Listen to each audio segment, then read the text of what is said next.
요한복음 1장 43절에서 51절까지 우리 한 목소리로 함께 봉독하겠습니다. 이튿날 예수께서 갈릴리로 나가려 하시다가 빌립을 만나 이르시되 나를 따르라 하시니 빌립은 안드레와 베드로와 한 동네 베세다 사람이라. 빌립이 나다나엘을 찾아 이르되 모세가 율법에 기록하였고 여러 선지자가 기록한 그 일을 우리가 만났으니 요셉의 아들 나사렛 예수니라. 나다나엘이 이르되 나사렛에서 무슨 선한 것이 날 수 있느냐. 빌립이 이르되 와서 보라 하니라. 예수께서 나다나엘이 자기에게 오는 것을 보시고 그를 가리켜 이르시되 보라, 이는 참으로 이스라엘 사람이라. 그 속에 간사한 것이 없도다.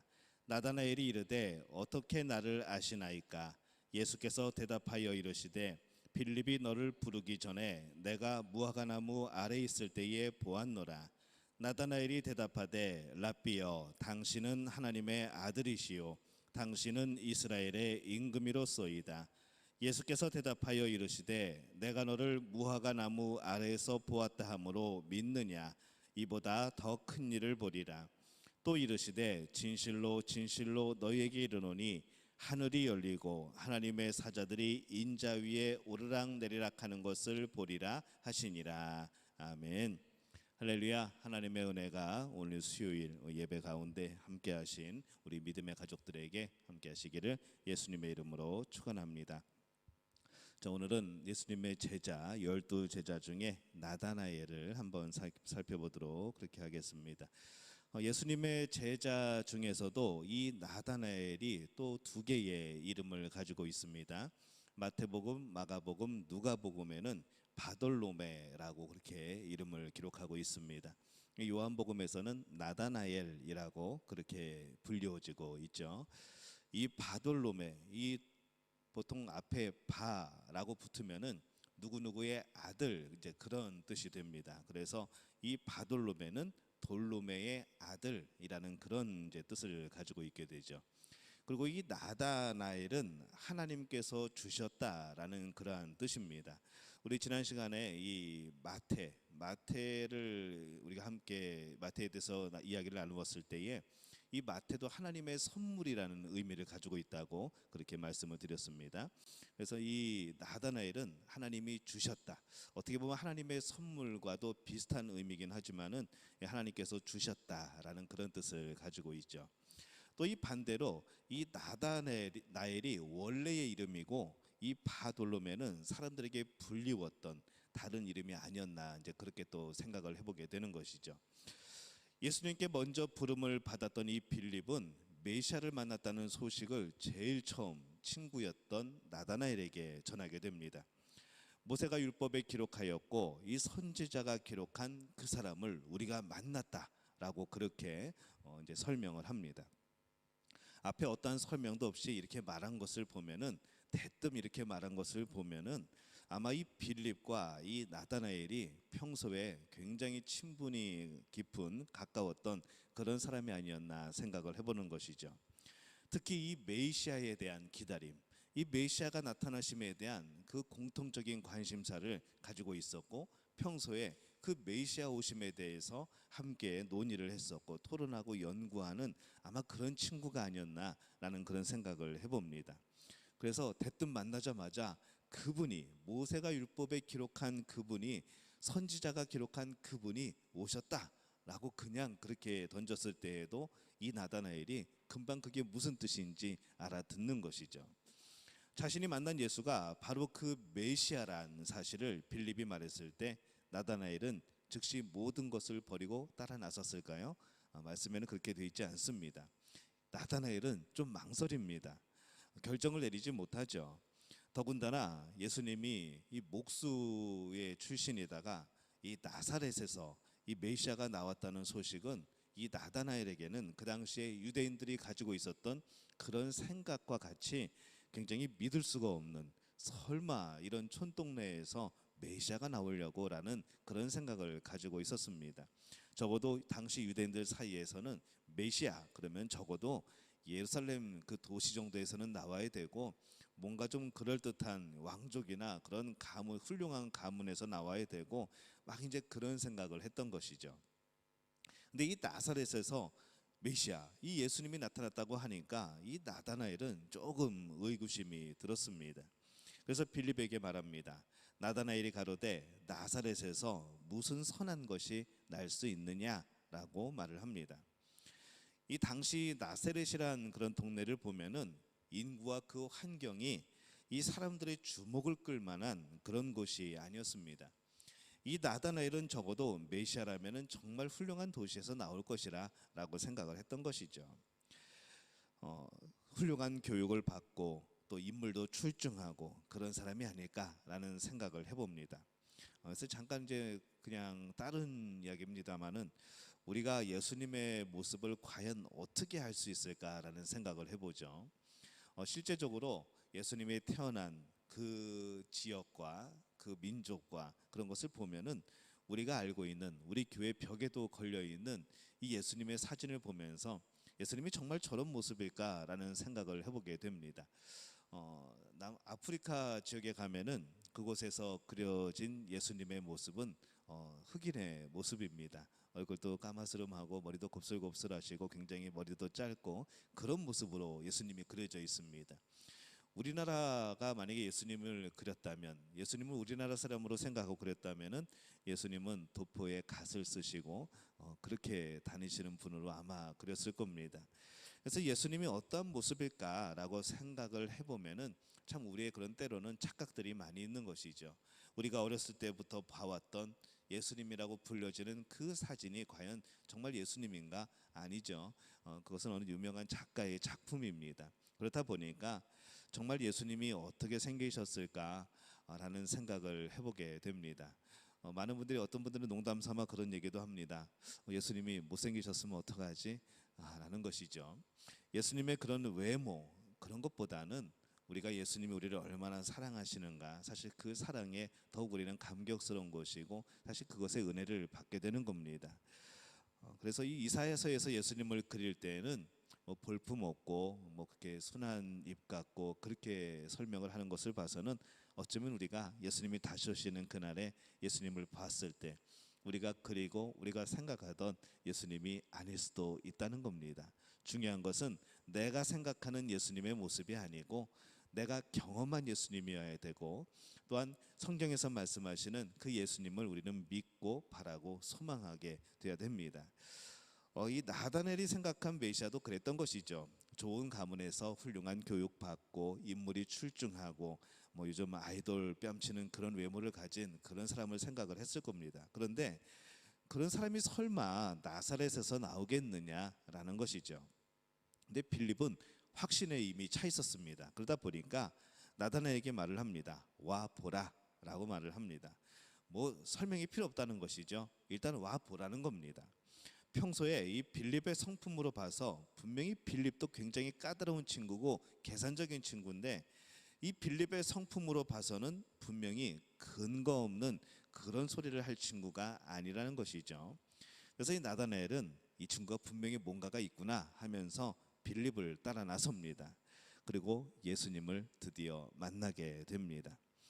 예수님은 빌립이 이 나다나엘을 소개하기 전에 이미 나다나엘을 알아봅니다. 이미 나다나엘의 현재, 과거, 미래를 다 알고 계시는 것이죠. 그래서 이 나다나엘은 자기가 가진 편견으로 실제와는 다른 그런 메시아의 모습을 그리면서 기대하고 있었지만은 이 예수님은 나다나엘의 겉모습이 아니라 그 속마음을 보시고 그에게 다가가신 것을 봅니다. 우리는 그렇습니다. 우리는 외모를 보고 쫓아가고 외모를 보고 따라가고 보이는 것으로 판단하지만은 예수님은 그렇지 않은 것이죠. 그게 얼마나 감사하고 고마운지 모릅니다. 우리를 그 자체로 사랑하시고 하나님의 자녀로 사랑하시는 이 예수님의 그 모습 또 그 마음, 우리의 속마음을 들여다보시는 그 마음이 우리는 너무 감사한 겁니다. 요한복음 1장 47절에 보면은 이렇게 기록을 합니다. 예수께서 나다나엘이 자기에게 오는 것을 보고 그를 가리켜 이르시되 보라 이는 참으로 이스라엘 사람이라 그 속에 간사한 것이 없도다 라고 말씀을 합니다. 저는 이 말씀을 보면서 그냥 그런 소망들이 하나 생깁니다. 예수님이 저를 딱 보고서 아 보라 이는 참으로 하나님의 자녀로다. 그 속에 간사한 것이 없도다 라고 말씀하시면 얼마나 좋을까라는 생각이 드는 것이죠. 만약에 예수님이 여러분을 딱 만나서 여러분 앞에 서셔서 여러분을 소개할 때 여러분에 대해서 말씀을 하실 때 아, 이는 참으로 하나님의 자녀로다. 천국의 백성이로다. 그 속에 간사한 것이 없도다. 라고 예수님이 말씀하신다면 얼마나 행복하고 기쁘고 그 삶이 복되겠습니까? 저는 예수님 앞에서 여러분들이 그러한 평가를 받게 되시기를 예수님의 이름으로 축원합니다. 예수님은 제자들을 부르실 때에 그들의 겉모습이 아니라 그들이 가진 가능성과 이 장점을 보시고 부르십니다. 실제로 이 제자들은 그 직업, 그 성품 정말로 이루 말할 수 없는 그런 허물들이 참 많았던 것이죠.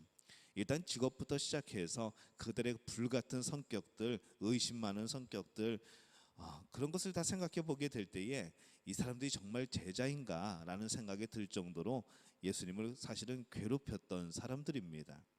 우리가 복음서에 보면은 어떤 복음서에는 이 제자들에 대해서 굉장히 좀 똑똑하고 잘 따르고 이렇게 능력 있는 제자들로 표현을 하지만은 어떤 복음서를 보면은 이 제자들이 참 답답하고 예수님의 말씀 못 알아듣고 엉뚱한 짓만 하고 오히려 예수님을 막아서고 이러한 모습으로 제자들을 그리고 있습니다.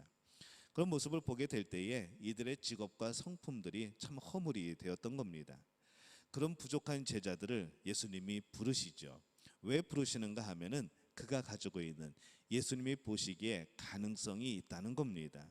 그래서 그 하나를 사용하셔서 하나님의 역사를 나타내시고 그들을 쓰시는 것이죠. 우리 스스로를 보게 될 때에 과연 우리는 장점이 많은가 단점이 많은가 사람마다 평가는 달라질 수 있겠지만은 하나님이 보실 때 우리는 과연 장점이 많은가 단점이 많은가 생각해 보면은 아마 단점 투성일 겁니다. 하지만은 하나님이 우리의 장점, 우리에게 주신 은사 그것을 통하여서 우리를 사용하시고 우리를 통하여 놀라운 역사를 행하시는 줄로 믿습니다. 그래서 우리가 섬기는 것이고 우리가 하나님 앞에 나오는 것이고 우리가 하나님께 쓰임을 받는 것이죠. 때때로 우리들은 생각합니다. 하나님이 과연 나를 쓰실 수 있을까? 나의 모난 성격, 사람들을 친절하게 대하지도 못하고 배운 것도 없고 가진 물질도 없는데 말도 잘 못하는데 하나님이 나를 쓰실 수 있을까라고 생각을 하지만은 하나님은 우리가 가진 99%의 그런 허물을 책망하시는 것이 아니라 그 1%의 가능성을 보시고 끝없이 가르치시고 결국 그 1%의 가능성을 통하여서 오병이어의 기적을 이루시는 분이 바로 하나님이십니다. 우리를 그렇게 사용하시는 것이죠. 여러분은 신앙생활을 100% 한다고 생각하지만은 하나님은 여러분들의 1%를 쓰시는 겁니다. 근데 여러분 그 1%의 신앙생활을 제대로 하고 있습니까? 라고 물어본다면 우리는 사실 그것도 못하고 있는 것이죠. 과연 우리의 무엇을 보시고 하나님이 사용하실까? 정말 때로는 참 부끄럽기 짝이 없는 그런 우리의 신앙의 모습들 참 견고하다고 생각하고 그래도 이 정도면 믿는다고 생각하는 우리의 그런 허황된 믿음의 현실을 우리가 좀 깨달을 필요가 있습니다. 하나님은 우리의 시선을 내가 가진 작은 가능성에 머물게 하십니다. 그리고 그것에 용기를 주시죠. 그것에 희망을 주시고 또 그것을 사랑하시지만 이 마귀는 어떨까요? 이 작은 허물에 머물게 합니다. 우리의 눈을 자꾸 허물에 머물게 하죠. 그리고 우리를 좌절시키고 하나님과 멀어지도록 합니다. 그래서 우리가 아무리 우리는 부족하더라도 한 가지 소망이 있습니다. 우리가 하나님을 붙든 것이 아니고 하나님이 나를 붙드셨다는 것이죠. 우리가 구원해 달라고 제발 좀 구원해 달라고 막 목 놓아 부른 것이 아니라 하나님이 우리를 찾아오셔서 우리를 구원하신 겁니다. 이제 우리가 그 이후에 그 은혜를 깨닫게 된 것이고 내가 하나님의 자녀됨을 깨닫게 된 것이고 예수님이 나를 위해서 십자가에 못 박혀 돌아가신 것을 깨닫게 된 것이죠. 그러면 우리의 삶이 변해야 되는데 우리는 아직도 그 중요성을 그 고마움을 모르고 살아가는 겁니다. 이것은 우리가 점점 우리의 마음을 열고 하나님 앞에 우리의 삶을 헌신해야 되는 그러한 부분이 되어집니다. 예수님은 당시에 진정한 이스라엘 백성이라고 생각했던, 스스로를 그렇게 생각했던 이 바리새인들, 또 사두개인들, 또 이 그들의 교만과 비교해 보게 될 때에 이 나다나엘의 마음을 보셨을 때에는 그 하나의 장점, 그의 진실됨, 그것을 보시고 참 이스라엘 사람이라고 그렇게 칭찬을 했던 겁니다. 그리고 제자들 가운데서 이렇게 성품에 대해서 칭찬을 한 제자는 이 나다나엘이 처음입니다. 예수님이 그의 성품을 말할 때 이 나다나엘 외에는 성품에 대해서 말하신 것이 없습니다. 이 나다나엘은 대화 한 번도 안 해보고 그 자신의 마음까지 훤히 들여다보시는 그 예수님을 만나고 놀란 것이죠. 그래서 참 이 와보라라는 것이 너무나도 소중한 권유이고 전도입니다. 전도를 하면서 여러 가지 설명할 수 있겠지만 가장 좋은 것은 와보라는 것이죠. 제가 설교를 잘해서 와보라고 그러겠습니까? 제가 연예인 같아서 와보라고 그러겠습니까? 이 말씀 속에서 성령의 역사가 있기 때문에 와보라는 것이죠. 하나님이 만지실 것이기 때문에 와보라는 겁니다. 이 당황하면서도 이 나다나엘은 솔직하게 어떻게 나를 아시나이까? 라고 질문을 합니다. 참 이 나다나엘도 대단하죠. 이쯤 되면은 그냥 아유 감사합니다. 메시아 맞군요. 제가 찾았군요. 아이고 제발 좀 잘 해주세요 라고 말을 할 텐데 그 와중에도 이 나다나엘은 솔직하게 말을 합니다. 어떻게 나를 아셨습니까? 어떻게 나를 보셨습니까? 라고 말을 하죠. 빌립이 너를 부르기 전에 네가 무화과 나무 아래 있을 때에 내가 보았다 라고 말씀을 합니다. 이 무화과 나무는 갈릴리 지방에 사는 사람들에게 개인의 휴식처입니다. 파라솔 같은 것이죠. 이 무화과 나무가 한 4, 5m를 자라는데 가지는 사방으로 7, 8m가 펼쳐집니다. 그러다 보니까 사람들이 그 무화과 나무 그늘 아래에서 개인적인 시간을 보내기도 하고 잠도 자고 가다가 땀을 식히기도 하고 또 거기서 뭐 먹기도 하고 또 묵상을 하기도 하고 그럽니다. 근데 이 나다나엘도 역시 그런 시간들을 보냈던 것이죠. 어떤 동산에 나무 하나가 큰 나무가 서 있고 바람이 살살 불어주고 여러분 그 밑에 앉아 있으면은 그리고 하늘은 파랗고 경치는 아름답고 그러면 거기서 뭐 하시겠습니까? 많은 분들이 졸지 않을까라는 생각을 해보죠. 근데 그곳에서 만약에 여러분들이 말씀을 묵상하고 그곳에서 기도한다 그러면은 이게 얼마나 영성이 풍성해질까라는 생각을 해보는 것이죠. 그런 장소가 여기 어디 있는지 모르겠지만은 그런 곳에서 이렇게 앉아서 조용하게 하나님이 나에게 주신 은혜도 생각해보고 내가 어떻게 더 하나님을 섬길까라는 것도 한번 생각해보고 그렇게 조용하게 묵상으로 기도하고 하나님의 말씀 또 시편 말씀들을 한번 읊어보기도 하고 그런 한번 그림을 그려보면은 굉장히 아름답지 않을까 생각을 해봅니다. 근데 나다나엘이 그랬다는 것이죠. 그는 늘 그 무화과 나무 밑에서 묵상을 하고 기도하고 그렇게 메시아를 바라는 소망을 마음속에 담았던 것이 아닌가라는 생각을 해봅니다. 이렇게 기도하면서 자신을 알리려 했던 이 바리새인들 굉장히 마을 어귀에 서가지고 그냥 길 한가운데서 서서 기도하면은 국회의원들 당선된 다음에 인사하는 것도 아니고 그렇게 서서 기도했던 이 바리새인들과는 다르게 그런 교만함과는 다르게 조용하고 진실하게 그는 하나님 앞에서 기도하고 묵상했던 겁니다. 그러다 보니까 그의 영은 날마다 새로워졌고 그의 성품은 또 하나님 예수님 보시기에 정말로 좋은 그런 성품이었던 것이죠. 이 예수님의 대답에 드디어 확신이 생기기 시작합니다. 그래서 나다나엘은 이렇게 말합니다. 나다나엘이 대답하되 랍비여 당신은 하나님의 아들이시요 당신은 이스라엘의 임금이로소이다. 예수님을 하나님의 아들이라고 고백을 하는 것이죠. 이건 신앙의 고백입니다. 이 처음에 나다나엘은 예수님을 무슨 선한 것이 나겠느냐 선한 것 무슨 선한 것이라고 표현을 하죠. 근데 예수님을 만나고 나서 뭐라고 표현합니까? 그 다음에 랍비여라고 표현을 했습니다. 이제 마지막으로 예수님을 알아보고 그 다음에 뭐라고 표현을 합니까? 하나님의 아들 이스라엘의 왕으로 표현을 합니다. 이 고백이 변화되는 것이죠. 여러분은 예수님을 어떻게 고백하고 계십니까?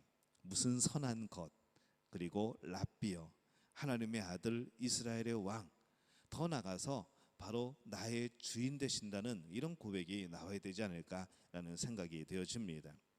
나다나엘은 예수님을 랍비라고 부르면서 예수님을 자신의 선생님으로 모시고자 했는데 자신은 그의 제자가 되겠다고 자원을 했는데 예수님을 하나님의 아들로 부른 것은 바로 이제 예수님과의 관계가 이어졌다는 것이죠.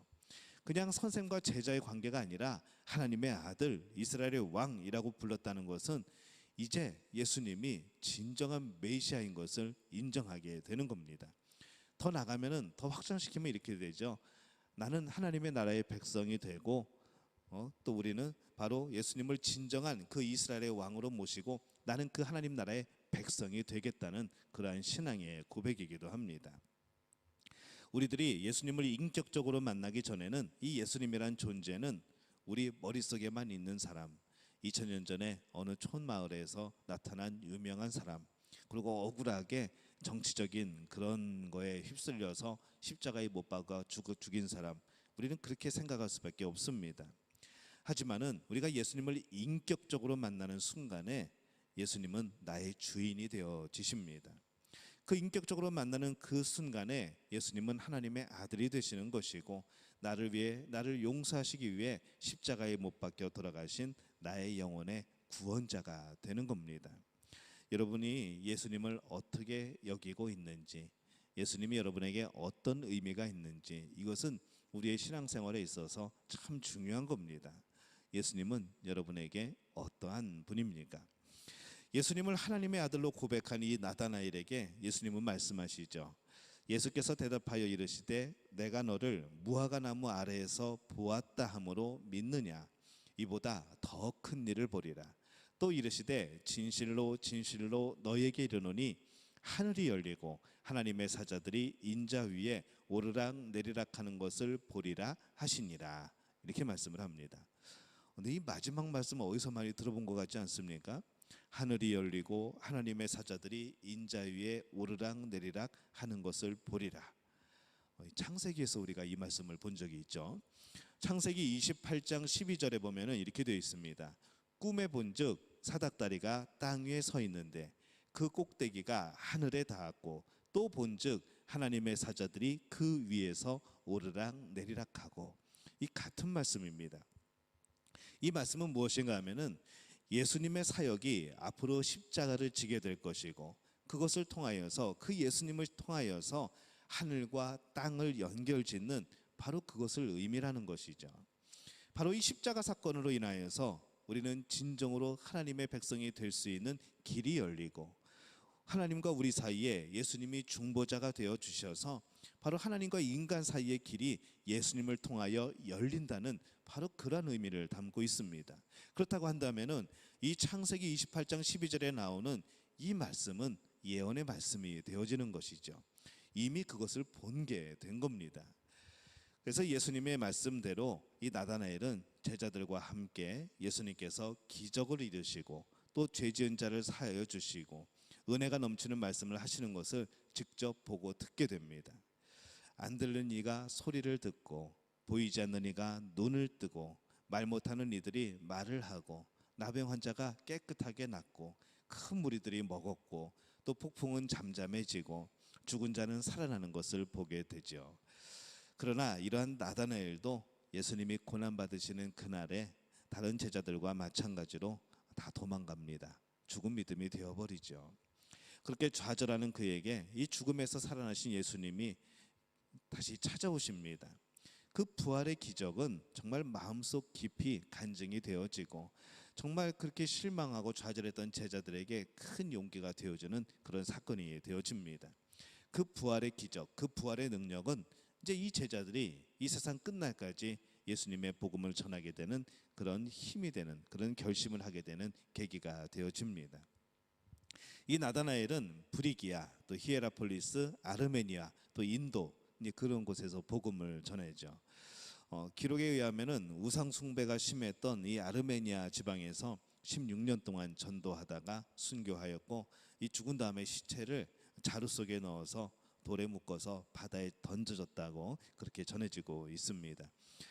우리들이 나다나엘을 살펴보면서 발견하는 몇 가지는 무엇인가 하면은 예수님이 나다나엘을 귀하게 여기신 것은 그가 어떤 편견을 가진 사람이기는 했지만은 진실된 마음을 가진 사람이었고 예수님께 마음을 열었다는 것이죠. 다른 사람들은 자기들의 그런 고정관념, 이것이 공격당하게 될 때에 오히려 공격하고 예수님을 방해했습니다. 그런데 이 나다나엘은 똑같은 편견을 가지고 있었지만은 예수님 앞에서 내 편견을 깨버리고 진실된 마음으로 예수님께 마음을 연 사람이었던 것이죠. 자기의 연약한 부분, 자신의 죄의 문제를 예수님 앞에 솔직하게 드러내는 것은 이 부끄러운 것이 아닙니다. 우리는 하나님 앞에 다 내놓질 않습니다. 하나님이 다 알고 계시는데도 우리 안에 나만의 그런 숨기고 싶은, 정말 하나님 앞에 내어놓기에는 너무나도 자존심 상하는, 하나님 앞에 내어놓으면은 정말 나는 나락으로 떨어질 것 같은 그런 문제들과 그런 죄를 짊어지고 우리는 오늘도 그렇게 살아가고 있는 것이죠. 근데 그것이 시한폭탄과 같습니다. 언젠간 터지게 되죠. 하지만은 그 문제를 해결하신 하나님의 손길이 임할 때 우리가 정말 하나님 앞에 진정으로 오히려 치유되고 회복되기 위해서는 우리는 하나님 앞에 솔직해질 필요가 있습니다. 그냥 겉모습이 아니라 진정한 마음으로 하나님을 섬길 필요가 있는 것이죠. 예수님과 섬기면서 예수님과 교제하면서 무엇을 숨길 수가 있겠습니까? 나다나엘의 마음속을 살펴보시는 예수님 앞에서 뭘 감출 수가 있겠습니까? 정말 진실한 그런 정직한 우리의 신앙생활이 되어지시기를 바랍니다. 시편에 보면은 진실함을 주님께서 원하신다라고 말씀을 합니다. 중심을 원하신다. 이 중심이라는 것은 인간의 내면에 가장 깊은 곳에 있는 어떤 의도를 뜻합니다. 그래서 예수님은 단순히 인간의 내면만 이렇게 들여다보시는 분이 아니고 그 속에 감추어진 그런 의도도 알고 계신다는 것이죠. 사람은 속일 수 있어도 예수님은 속일 수 없습니다. 그래서 늘 부족한 것, 이 우리의 거짓된 것을 고백해야 되고 주님을 사모하는 마음으로 그렇게 섬겨야 되는 것이죠. 예수님은 오늘 우리에게 이 나다나엘과 같은 또 하나의 제자를 원하고 계십니다. 예수님은 우리가 가진 약점, 또 인간적인 부족함, 모순, 그런 불합리에도 불구하고 우리에게 관심을 가지고 계시죠. 그리고 오늘 우리를 사용하기를 원하십니다. 내 안에 있는 단 1%의 작은 가능성이 있다면, 그런 작은 믿음만 있다면 그것을 통하여 역사하시는 하나님, 또 예수님, 그 예수님이 나를 사용하실 때에 진실된 마음으로 바로 예수님께 내 자신을 내어놓을 수 있는 그런 결단이 여러분에게 있으시기를 축원합니다. 우리를 통하여서, 바로 나를 통하여서 이 교회와 우리 사회와 이 가정과 이웃이 더 아름다워지고 행복해질 수 있는 바로 그런 역사가 오늘 우리가 가진 그 1%, 그리고 그것을 통하여 놀랍게 역사하시는 하나님의 능력을 통하여 이루어지게 될 줄로 믿습니다. 우리의 믿음 가족들이 그렇게 하나님 앞에 쓰임받게 되어지시기를 예수님의 이름으로 축원합니다. 우리 잠깐 기도할까요?